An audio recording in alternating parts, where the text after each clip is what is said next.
Welcome to Game Mess Mornings with me, Jeff Grubb, your host from giantbomb.com. Thank you for tuning in. In this episode, we're going to be talking about Nintendo giving an insight into some of its future plans and why a recent big game won't come to Switch 2. It's going to be a big one because we have Jon Martin on the show. Jon, how are you doing? I'm doing well, Jeff. Happy New Year. How's it Yeah, going? you How you too. been liking it? Yeah, it's going all right so far. Busy. I've been trying to get all the Christmas stuff put away. That was my entire weekend. You could see if people probably can't see on the thing, but you could see, Jon. There's like 10 bins over there, Christmas stuff, and various other things. I got to get those put away in a closet. It's a whole thing. I didn't finish the project, so yeah, been busy like every minute of the weekend. But when I wasn't, I would still sneak in some more Sectory time. Like we've cracked the code on that one a little bit. In terms of learning how the scoring system works. And now it's made the game even more difficult and less capable of enabling me to think about anything else. So yeah, that's going to continue to probably be my 2026 so far. How about you? You been doing anything, playing anything? Yeah, I mean, I've been bouncing through a couple of things. I've kind of decided that for a number of other reasons, just in general, this is going to be a big backlog year for me. Currently, there on the horizon, there's some stuff I'm looking forward to, but I really just got to dig into my backlog this year. So this year has been all about finishing the games that I should have beaten years ago, going into Right. this new year and just getting ready for the future. Have a couple of games already under my belt. I beat Final Fantasy Tactics. That was like the big game of the holiday break for me. That game is fantastic, phenomenal. It was a game where I wanted to focus and just beat the story, and then just grinding for job points, job stuff, making the team Yeah. comp work well. It was such a treat. But yeah, that's behind me now. Looking for a couple of things. Control and BioShock 1 are very big tent poles I got to hit earlier this Okay. year. Yeah. And then I'm also trying the Trails in the Sky remake. My friend has been telling me to get into these games for a decade, so we're finally doing that. Oh, yeah. Here's your chance. Now's the Yeah, time in obviously. your backlog era. I love it. Yes. All right. Well, 2026 is not going to stop, so we should get on with things and explain ourselves. We're Giant Bomb, small team of video game doofuses. We're independent games media out here on our own, but we have you at our backs. You went to giantbomb.com/join, became premium members. You are the people that make this whole thing work.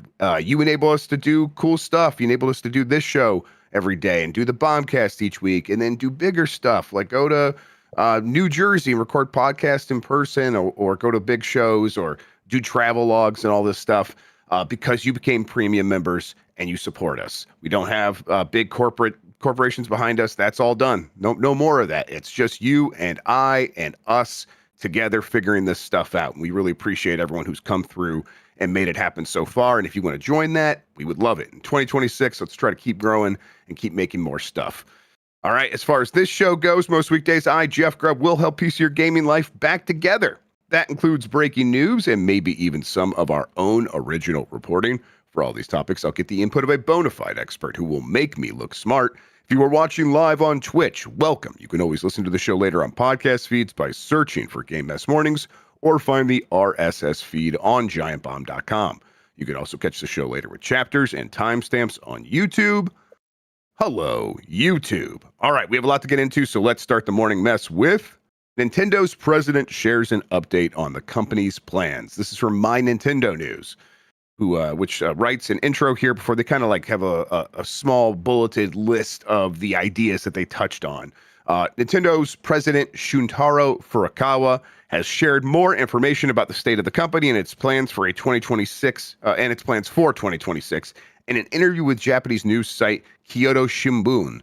There were a lot of points discussed, but one important thing is that the stock of the Nintendo Switch 2 has now stabilized on a global scale, meaning that it should now be easy to go to a store and get a unit. Those hoping for more news about the upcoming Legend of Zelda movie should be made aware that they're going to drip feed it. Let's get into these points bit by bit. Yes, the Switch 2 supply has stabilized. Basically, it's good to go everywhere except for Japan, really. But if you want to walk into a store just about anywhere else and get one, you can do so, which, John, that's like that's pretty quick. I think they kind of that was like a big priority for them. It seems like, and I think it's probably pretty smart that was their focus. They succeeded there, and it kind of made this whole situation of launching the Switch 2 a little bit less stressful than some of these other recent consoles, right? And I kind of appreciate that that's what they did. Not that it's like some great favor they're giving me this opportunity to spend hundreds of dollars on their stuff, but all these companies have been doing that. And then a lot of times it was also, and it's impossible to get, so good fucking luck. So yeah, that was probably benefited them quite a bit, though, now that this thing just feels like, oh, right, it's going to be there when people want to make impulse purchases, right? Yeah, absolutely. I mean, that was the biggest thing about the PS5 and the Xbox Series X back in like 2020. Like it was kind Yeah, of a pandemic lottery to times get it. especially. If Yeah. if you were not like paying attention to like stock alerts or like Wario64 on Twitter, now Blue Sky, it was kind of just impossible. Switch 2 is considerably easier. In fact, like I feel like I'm more shocked that I don't see a Switch 2 in stock at a or I guess Best Buy is the place I've been going to for a couple of weeks now for a couple of projects. But yeah, like it is big. I don't know what it says to about the consistency of buying it. Like, are people forcing it to get into a position where they need it to be super well stocked in the future? It seems like we're in a really good place for Switch 2. It seems like they're happy about it. But it's going to be interesting to see next moves, like what games are going to like entice people to get in the near future. Yeah, so they kind of do talk a little bit about that a couple times here. Let's talk about this first one here. Nintendo aims to make Switch 2 an accommodating, generous, and forgiving piece of hardware. A gentle lover is what I think they're describing here. Nintendo says taking this approach will help to realize first and third-party dev ideas. I think, I've never made a game, but you always hear, you would always hear stories from developers over time about, oh, this console was a nightmare to work with, or this one had its intricacies and things that required us to kind of get in there and figure things out. And then this other one over here was just so easy to work with. And so you notice a lot more games get made for that hardware. Sounds like Nintendo was mindful of that this time and is, they made the hardware, they made the development kit already. It sounds like they're not done. Sounds like they're like, we want to keep improving that, which I find That's also good. pretty encouraging, right? Yeah, absolutely.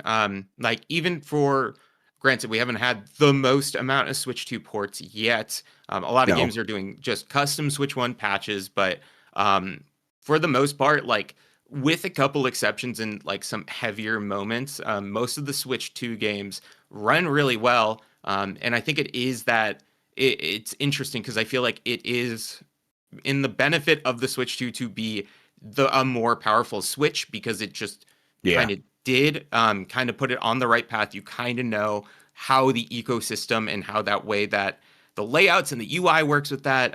It's kind of just a known quantity, which is very different than typical Nintendo.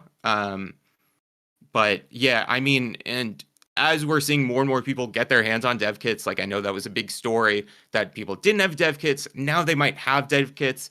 It's going to be interesting to see. And I just am assuming that we're just going to get a wave of the Switch 2 editions. I honestly think that's going to be a large chunk of the games that are pushed for this year. Yeah, they'll talk about that here in a second. God, there's kind of multiple things where they're talking about their plans for what sort of stuff they're going to have here. But first, Nintendo says there are people who pick up their first console when reaching a certain age, and Nintendo wants to make sure the Switch 2 is accessible for them. This has been the strategy, right? To be the console when a kid gets to a certain age and wants that sort of thing. What do they ask for? They ask for the Nintendo device. It kind of seems like that's still the case. I imagine that their competition there is not Microsoft or even Sony. It is tablets and phones, right? And maybe some other devices, but maybe the PC even a little bit, because kids will watch YouTubers and they'll be like, oh, they're playing on a PC. I want to do that as well. It's probably just mostly phones and tablets, and that space hasn't changed too much. And Nintendo still feels like a really safe place for adults who want to get stuff for their children, parents who want to get stuff for their kids, where it's like, oh, I can feel comfortable that this is a safe place to send my children to go, spend their time. That, what can they even do there to grow that? I guess it goes back to having the right games, right? Yeah. I mean, that's a big thing right now is that I feel like on the whole, when people are asking me, because I'm at the age where people are starting to have kids, I'm at the age where my kid cousins are starting to get like old enough to be playing games that are a little bit more mature than something you would just find on an iPad. So a lot of cousins do ask me what's the best place for him. He likes this, and this, and then just like where's the Mario, where's the Zelda, where's the Pokemon? It's always been that kind of recommendation. Like Switch 2 year one is kind of interesting because we didn't really have a traditional one of any of those big three. Like Legends EA was standing, but that's not like we're introducing a whole lot of new Right. creatures and stuff. So it's funny because like I feel like in a weird way, Nintendo is now kind of like competing with themselves. Like, how are you going to entice people to switch over? That was just not intended. How are you going to move people from Switch 1 to Switch 2? I think that's going to be the biggest message, or what they need their 2026 messaging to be. We have some good games that are only on Switch 2. We got to see more of those and some of those big heavy hitters. Yeah, I think that it's the kind of thing where it's like, yeah, they do seem to be thinking about a pipeline of bringing young people into their stuff. That's what like My Mario stuff is definitely about. How effective that's actually going to be. And again, the My Mario is a series of products for very young kids, toddlers and stuff. There's like blocks that are amiibo supported, all this weird stuff.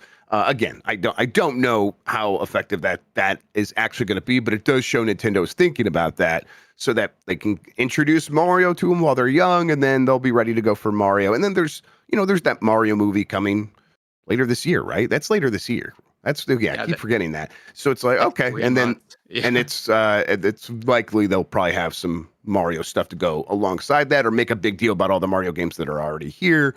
But it really will come down to that next big Mario game, and that'll get the kids excited again. So how close is that? We don't know, but they do talk about some of these other things. Let's see here.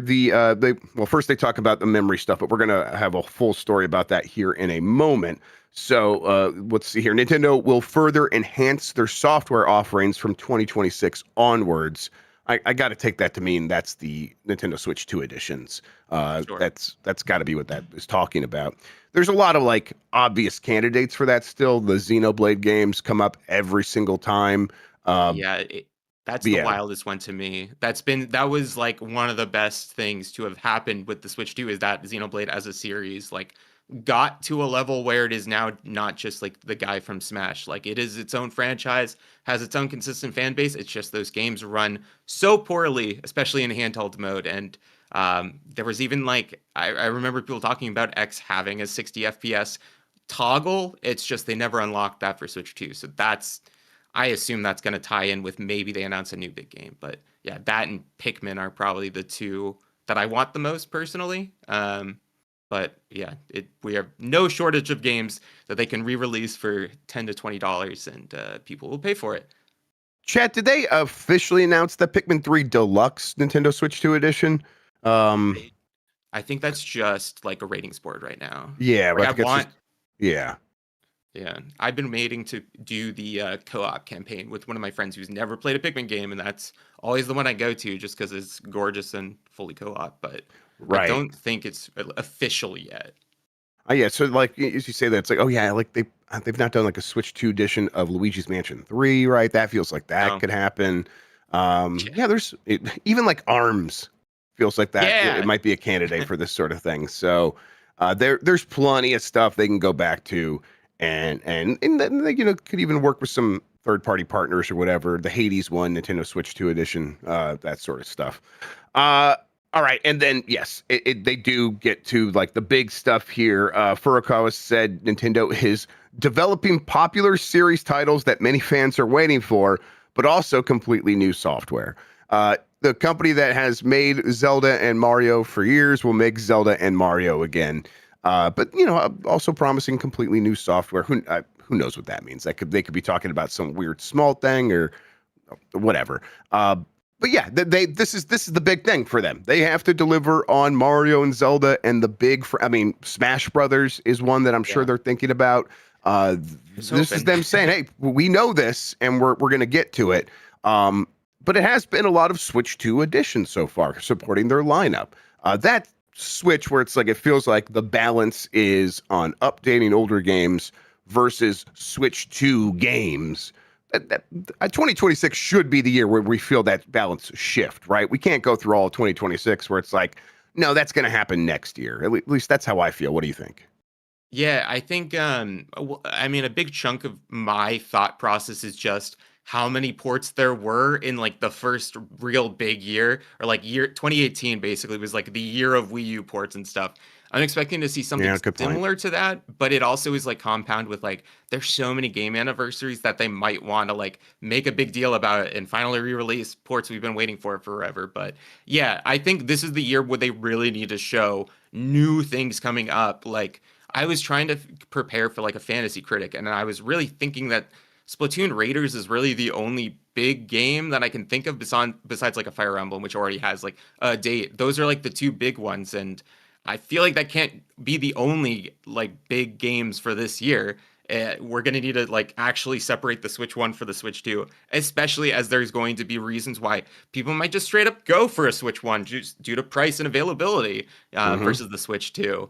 Um, yeah, I'm not really sure what to expect from Nintendo. Like I'm assuming we're going to get like that one huge game at the end of the year, and I don't think it's going to be a Fire Emblem, and I don't think Splatoon Raiders effectively fits that billing.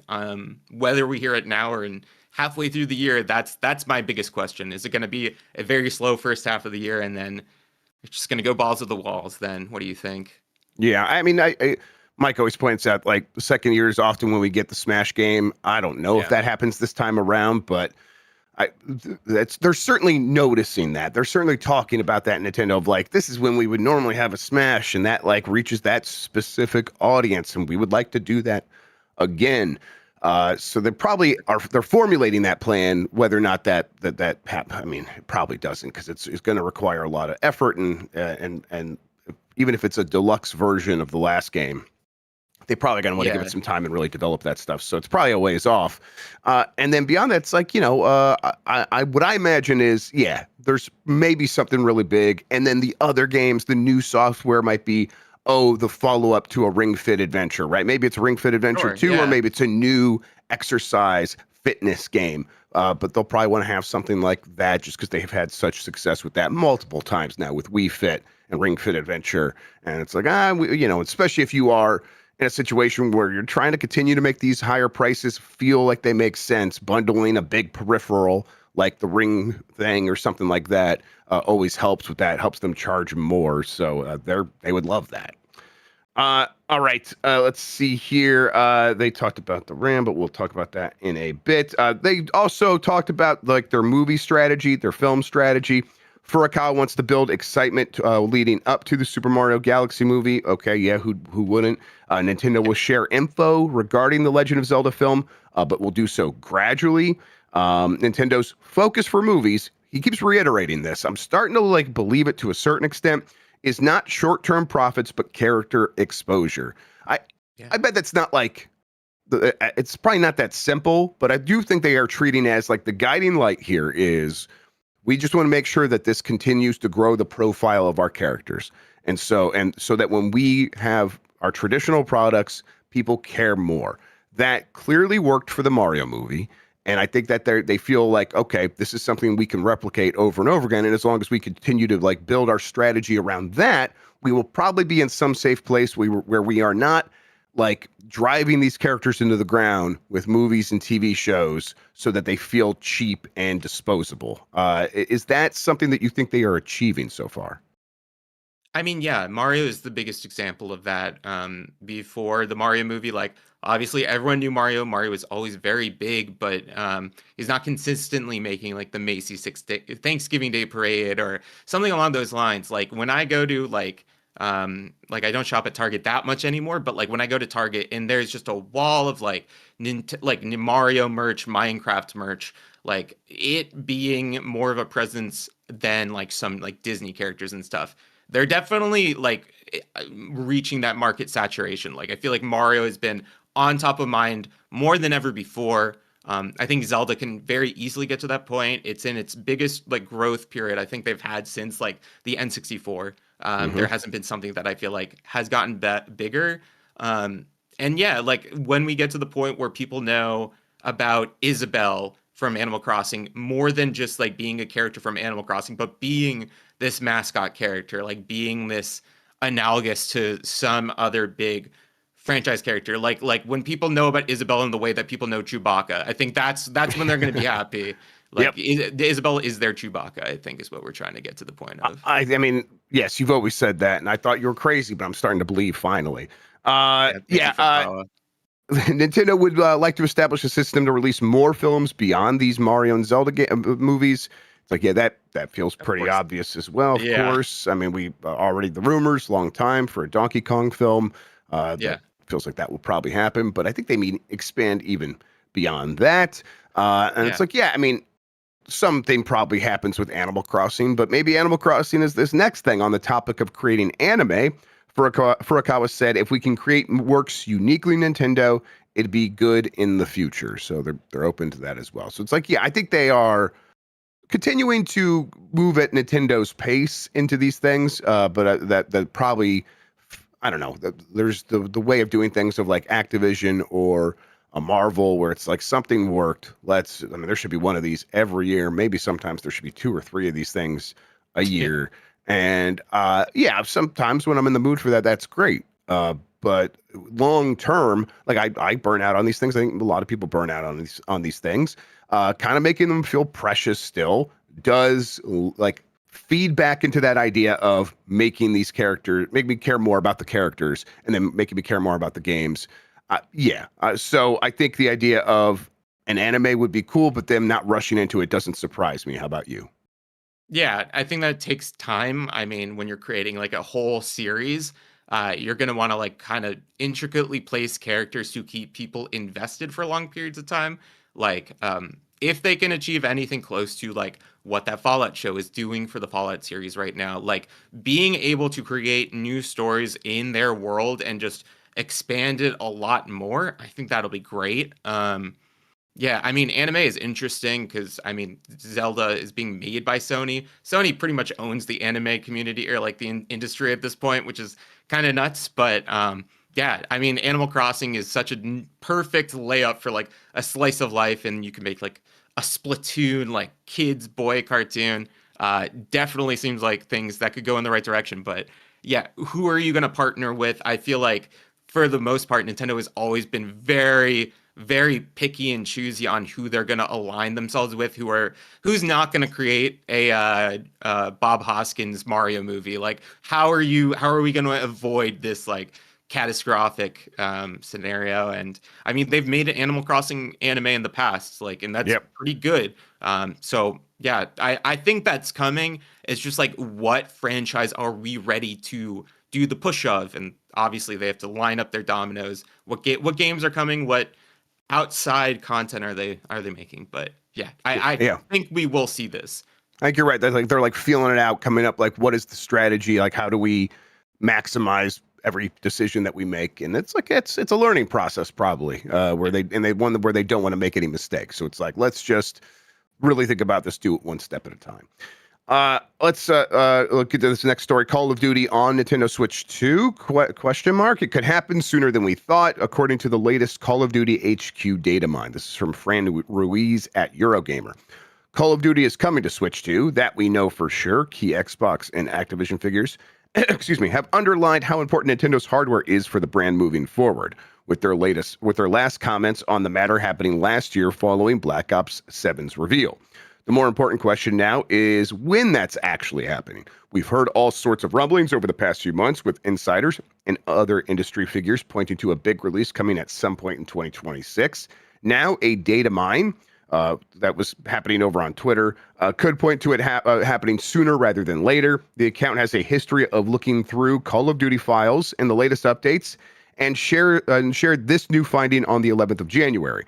Several lines added with a recent Call of Duty HQ reference the Nintendo platform family and account type Okay. along consoles and PC platforms, along with the platforms that have already been in the game. So it's like, okay, it does sound like they are laying the groundwork to make sure that all these systems can play together. They're just adding it in there. I mean, to you, does this sort of thing say, oh, we should be expecting this really soon? I don't know.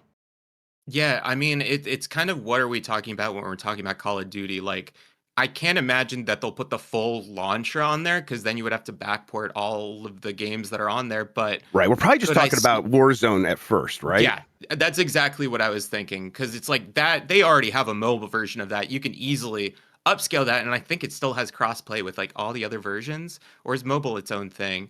I think mobile Regardless, might be its own thing, but yeah. gotcha. Okay, then like But I mean, I it's on think it's PS. The game's on PS4. PS4, Yeah, and it's and like the Switch 2 is already better than the PS4 by a pretty long shot, especially when you consider the fact that it's not coming off of a hard drive. You're not playing any games off hard drives. So yeah.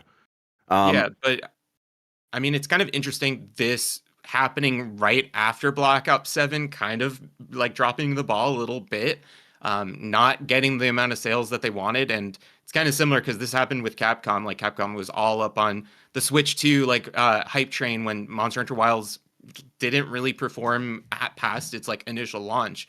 Um, yeah, to go back to Call of Duty, I think Warzone probably is the thing that's the most imminent, but like, when are we doing that? Like, have they figured out how to scale games to a Switch 2 yet? Like, it feels like it is still kind of early when we're still waiting on a million ports to this console.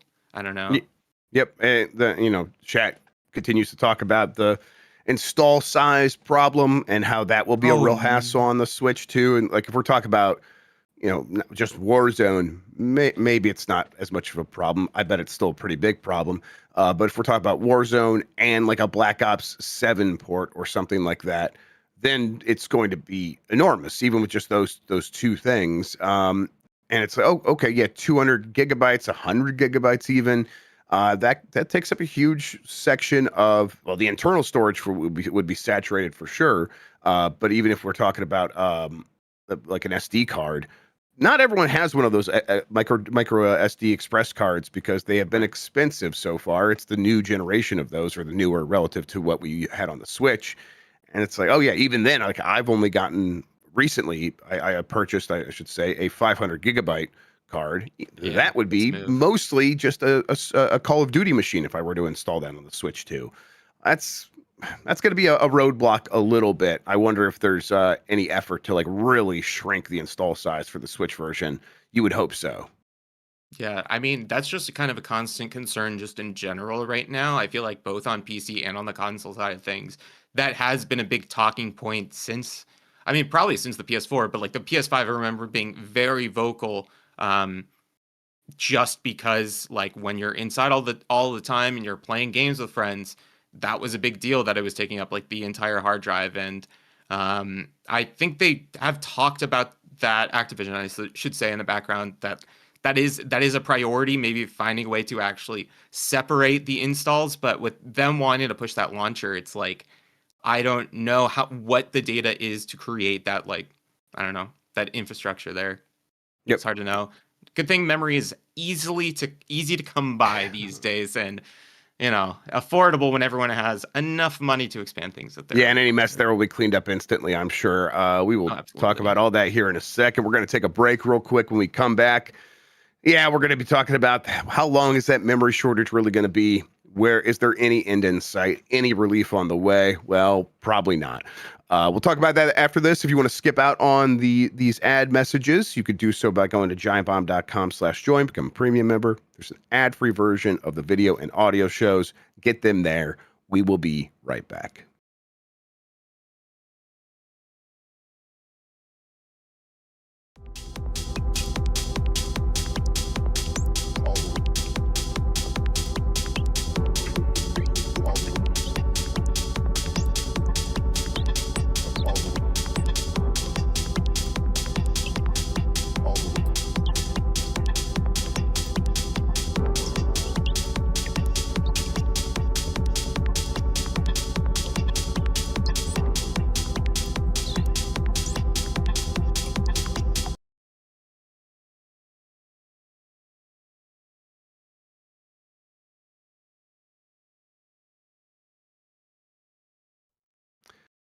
It's Game Mess Mornings. We're back at it. Jeff Grubb, Jon Martin. Let's continue here with the next headline.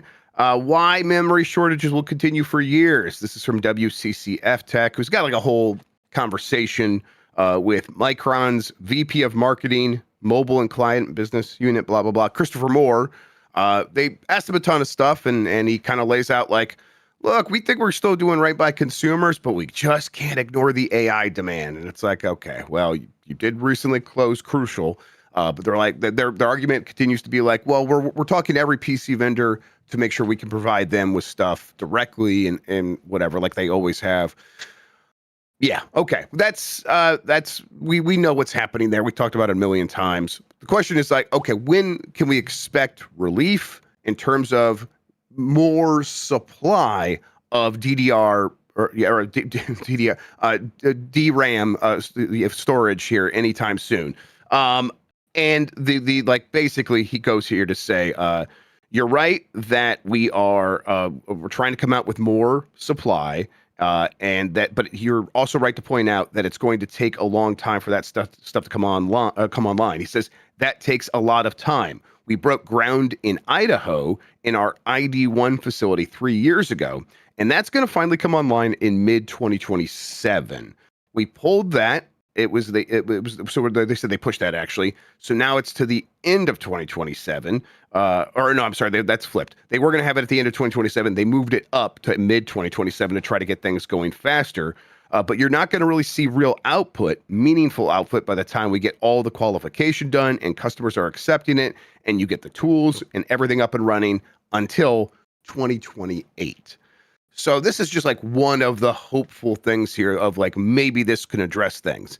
The other is AI demand falls through and then the supply is there, but it's like we got to keep in mind the memory they're using for AI is different than the memory that has been used in GPUs. And of course, then we ask like, well, why can't we get that other memory then for our stuff? Well, they just aren't investing in making enough of that stuff, and there's still pretty high demand on DRAM and stuff like that that we've been using up to this point. And so they're gonna have to fix the supply, but even that is not going to come until 2028. And if things fall through with AI, things could get really worse for these companies, and they're not going to suddenly just be like, let's go fix all these things, because they're saying it takes years to address fixing or to building one of these fabrication facilities. We should probably expect we're going through another one of these periods. We've had a bunch of them over the last several, like 10 to 15 years of one reason or another that prices are high for computer components. And whether that is crypto bros mining for Bitcoin using GPUs, or whether it is the COVID pandemic causing a huge surge in demand for all these devices. Here it is. This is going to be another years-long point where we are looking around going, man, I wish I could buy this device, but it's just so expensive. And we're just going to have to live through it. I don't know what the alternative is here. Yeah. For a long time, semiconductor was just a term that would just give me stress for hours on end. And now it seems like we're replacing that with memory. Yeah, it's not looking great. And I wish I could spin that with some hopeful optimism, but when even like internal companies, different like departments can't get access to your own internally made memory storage, like that's not great. And even if like something happens to the AI bubble, I mean, like Web3 took so many years to just become like effectively a overall joke as opposed to us clowning on it for years. Like the AI bubble, we have no idea where that's going to go. I mean, people are still fighting over that. I saw like there was a new Donald Mustard thing that was happening earlier today. It's not great. And I mean, even if different types of memory are not used for different the same products, it's still going to affect everything, because then like where is that output going to be focusing on, like where are we going to have to focus where are we going to have to like first work on and develop memory for a particular audience? Are we going to focus on phones? Are we going to focus on TVs? Like where are we going with this thing? Like to the point of like NVIDIA bringing back the 3070 XT. It's just, or the 3060 GPU.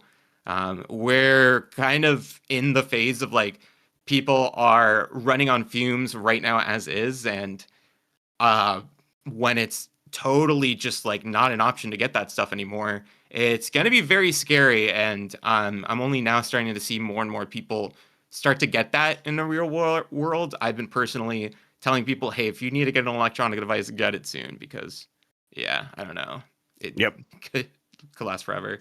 Yeah, the panic buying is already set in, but that doesn't mean it's going to settle down. It's because that is going to eat up all the supply, and there won't be any to replace it really. So when people continue to need stuff, it's just going to get worse and worse. So it's like, yeah, while people are panic buying now, it probably still is time to move on anything that you absolutely are going to need for the next year or two. We don't know what's going to happen to AI. It probably will have a correction at some point. It could have a crash. It could have a bubble burst. It also could just chug along. It really could. Yeah, I guess that's the point. Yeah, because it's this black hole where they can keep making it deeper and deeper and deeper in terms of the amount of compute that it can use. I don't know. It's a huge, terrible bummer, and we're gonna, and like I said, if it does burst this bubble, these companies a couple of them could like just collapse, and they don't make memory at all anymore. I don't know. It's going to be a rough situation. All right, Nintendo is monitoring high RAM prices and tariff impacts very closely. President Shintaro Furukawa says, this is from that story earlier, but kind of bring in his comments here. He says, hardware profitability depends on factors like component procurement condition, cost reductions through mass production, and the impact of exchange rates and tariffs. It's difficult to generalize. Fundamentally, we aim to address this by advancing component procurement over the medium to long term. He does say that like current cost increase, like right now, are not causing like having a big impact on their profitability. And then he also says like any talk of a price increase is some hypothetical. They don't have any plans in this moment. That could change fast, right? Yeah. I think just the fact that the Mario Kart bundle is kind of like done for right now, I think it is something that they need to weather the storm of this too, because they're trying to push this console to be their new flagship title, but it is more powerful and that requires more memory. So yeah, I can see the price increase coming for a long time. Like, even I forget who said it after the tariff situation was going on, like the day of the Switch presentation, but they said that the price increase to, or 450 and 500 is not taking the tariffs into account. Nintendo is not known to be a company that is going to take the brunt of that cost. It usually is on us consumers, whether it is either in terms of the hardware itself, or if we do see accessories and other things raised, they're going to try to find raise the price, raise their profit margin in some way. Online account seems like another way you could easily do that. Like, I've had the family plan with expansion pass because I have 8 people who all love to play on Nintendo. We love playing with each other, but it's currently $8 for a year, or $10 for a year. I don't know how long that is going to last if like Microsoft and Sony are any metric, but yeah, it has been the worst possible time to release a new console, especially one that is going to follow up their biggest success story. A lot of it, I feel like a lot of their business plan has been just like taking into account, hey, the Switch is really doing wonders for us. We can actually afford to do these things and like move our characters into just the wide popular culture beyond gaming. And maybe that is why they are focusing on external media to kind of make ends meet. But yeah, this is one of the things I think we will probably see this year. I've been telling all my friends, hey, if you want to Switch 2, get it now. It's not going to stay at 450, 500 for long. Yeah. It's and it's like, yeah, you made a couple good points. Like everything is going to get more expensive in this space, and the devices that you need, like a phone or a laptop, those are going to get more expensive. Like going back to that last story, Micron, the guy was saying, One of the things that's like frustrating for us is we have to build all these different unit sizes. We have to have 8 gigabytes and 12 gigabytes and 16 gigabyte modules. And for AI, we don't have to do that. We could just have the big chunks and they link them all together. And so that's great for us. And so having to serve all this stuff that Apple wants is kind of annoying. So, okay. And it's like Apple's like one of your biggest customers. Like, what about any of these other places? It's like if an Apple's annoying you with that, it's got to be across the board. So it's like, yeah, like these companies are probably that are making devices are probably going to have to like just put in larger RAM modules because those would be what are available, and that's going to necessarily push up the price. It's like the more expensive like phones and stuff like that will be the ones that they can afford to make, and that's going to be very frustrating. You know, and then you saw that story maybe over the weekend about the leaked Steam machine prices. Sure. Yeah. That they probably weren't real. But I won't be surprised if that is pretty close to like what happens. The prices are like $900, $1,000, something like that for the various models. Yeah. I'm hoping not. That's something I was actually looking forward to this year. I built my PC last year, but having a like TV central PC would be super cool for me. I would love that. I think the docking experience on the Steam Deck is kind of rough, even though I did play a lot of like most of the Resident Evil series like that on my TV, but this was going to be a really cool thing. And I have all this money on Steam, and yeah, $900 is a big pill to swallow. I was really hoping around like $750 would be the place for the bottom model. And yeah, I mean, like there's also like the memory in there is like double the price for only like $100 more. I'm excited to see what happens with that. I'm very exciting to see any update from Valve, but yeah, it's not looking great right now for any of the big hardware developers in the space or in just tech in general. It's wild. Yep. Yeah, and like I said, that price is probably not real. We don't know, Totally. but we'll see. We'll see. I bet it could be close, even though we don't think it was real. Nintendo is monitoring. That's the wrong story. Let's see here. Next one is Final Fantasy VII Remake director says younger employees state that Final Fantasy 13 is their favorite. This is from My Nintendo News. Final Fantasy VII Remake director Naoki Hamaguchi has stated in a new interview that newcomers to Square Enix tell him that Final Fantasy 13 is their favorite Final Fantasy game, and this is causing them to feel slightly old. Final Fantasy 13 launched back in 2009 for Xbox 360 and PlayStation 3 and was a big deal at the time, not just because this was the first Final Fantasy game launching on an Xbox console. So recently, because the company, this is a quote, has been growing and changing as new employees come in and the company just keeps going on, the younger folk who come in don't say Final Fantasy VI anymore. They say, oh yeah, Final Fantasy 13 was my favorite. So I really do feel the passing of the ages. Look, I'm not a Final Fantasy guy, but my understanding based on the reaction to chat here is this is one of those things that's like, oh my God, this does feel like a weird thing that people could be saying because it's like that was at the time a completely insane thing to say. But Final Fantasy 13 constantly being reappraised does feel like we are coming up to a moment where, oh, they could bring back Final Fantasy 13 in some way, and that would be welcome. I think it would actually be very welcome from a lot of people. What do you think? Yeah, that's a game I actually do want to play this year. When I got my PS3, my dad got me PS3. I got 3D Dot Game Hero, some other game, and then Final Fantasy 13 because he knew I liked Final Fantasy and Kingdom Hearts and stuff. So yeah, that was one of the first ones that I really sunk time into, and then I never finished it. It's also funny now because I remember Rebirth had one of the big things about Rebirth, Final Fantasy VII Rebirth, was that like there was the yellow paint all over the place. And now it kind of makes sense because if the dev base is their favorite game is the one that's literally just a hallway for the first like 15 hours of the game, it makes sense why like, oh, I can't figure out like how to actually traverse this.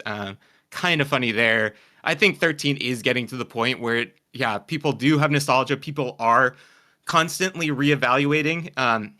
And I think a lot of people forget that there were 3 games in the 13 series. So that was the Final Fantasy for an entire generation. Like we didn't get 15 until like PS4, and like we were supposed to have so many games coming out of the Nebula Crystallis bullshit. I don't remember what it's called anymore, but like yeah, for a lot of people growing up in the 360 and the PS3, this was really the only PlayStation or Final Fantasy game that was accessible.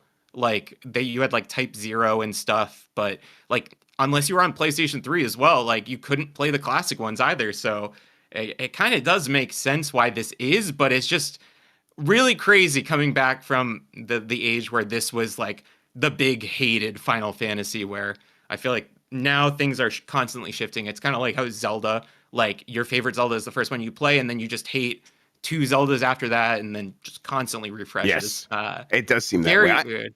I think Yeah. one thing I would like to see here is it won't happen, but like Final Fantasy VII Ever Crisis, the mobile one that kind of like Yeah. retells the story with simpler visuals or whatever, so it could be on phone.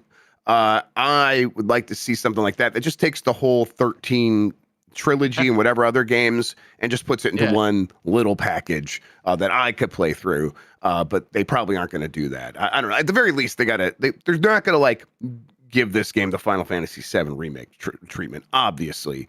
But even if they were to like remake those games, it's like that's 3 games. That's a lot of stuff. They probably aren't even going to do that. So it's like, I don't know, find some cost-effective way to spruce up all 3 games, put them out in one package.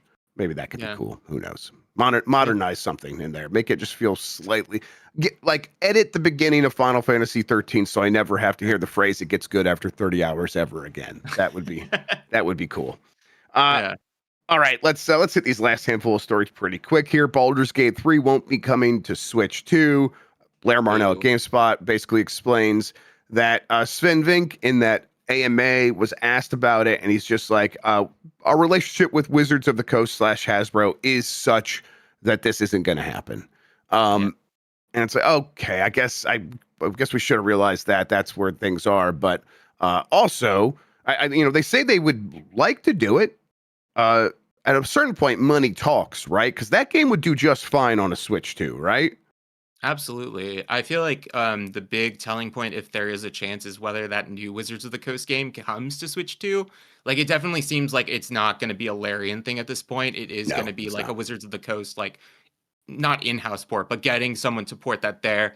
And that comes with all of these sets of problems. And it'll be interesting to see if that does happen. I mean, I know Divinity Original Sin 2 just got updated to Switch 2, along with, I think, like PS5 and Xbox, but that's been very big on the eShop the last couple of weeks. So I think a ton of people would even just rebuy Baldur's Gate 3 to play it handheld. But yeah, it seems like it was a timing thing for Baldur's Gate, or for Larian rather. I don't know the timeline of like when that relationship soured, but it seems pretty clear we're not going to see that partnership anytime soon.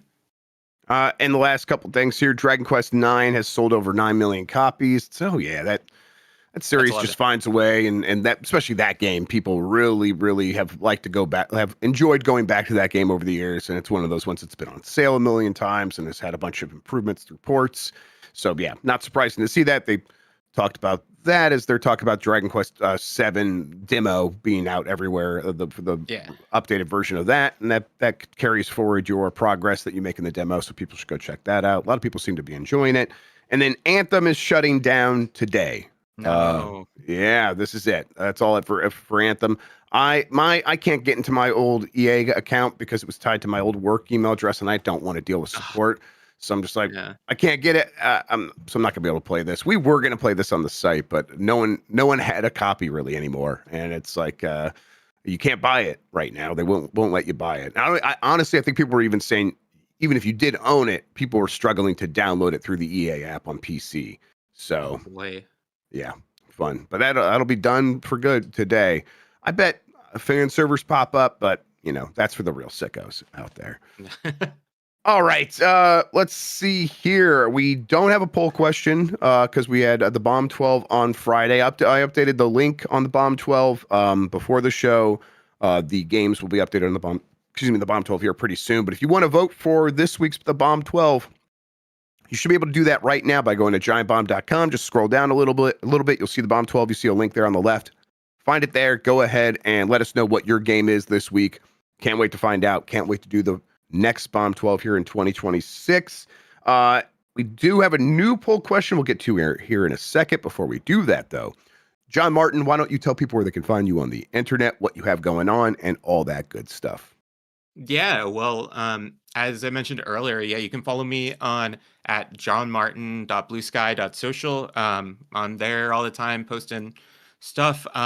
This week I'm not going to be streaming. I will be coming back and like working on my backlog if there's a whole series there, but going to be away till next Wednesday. Starting this weekend, I'm going to Florida just with some friends, and that should be a good time. But yeah, when I come back, a big streaming initiative to get backlog busters, which is a thing me and some friends are going to be doing. We're going to be podcasting about all the games in our backlog this year, so that's going to be pretty big. So make sure you follow for that. And yeah, I will say one other shout out is seems for me my game of the week will be Big Hops. Chuck's great review is already on the site. I loved that, reading that a lot. Give it a 4 out of 5. Everybody go read it right now, though. It's he's got a lot of cool stuff to say about the game. Yeah, it's customization and platformers. That's one of my new kinks. Like that is just so good for me. I love the characterization in platforming games. We need more of that. Yeah, let's see here. I'm going to see if Open Critic has the details on that. Yeah, it's at a 72 on there. Let's see. 6-Axis gave it a 7 out of 10. Big Hops is a good new 3D platformer that will draw plenty of fans with its fun abilities and locations to explore. My playthrough was affected by bugs, which is something I've been hearing with patches coming to address some of these issues in the run-up to launch, but there seems to be some teething issues that remain. A lot of these reviews talk about stability issues and things like that.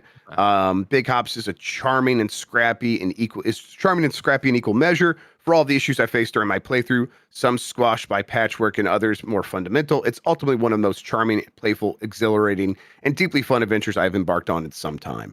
Yeah, it just sounds like it has some rough edges, but that movement system is so good, and it just makes you feel so capable that I just can't help but continue to love it. Yeah. All right, we'll talk about that more on the Bombcast tomorrow, everybody. New poll question: what is your childhood Final Fantasy game? Is it Final Fantasy VI? Is it Final Fantasy VII? Is it Final Fantasy 13? Is it other? I guess that can also be none. Just don't vote in it if it's none. But if you have to, vote other.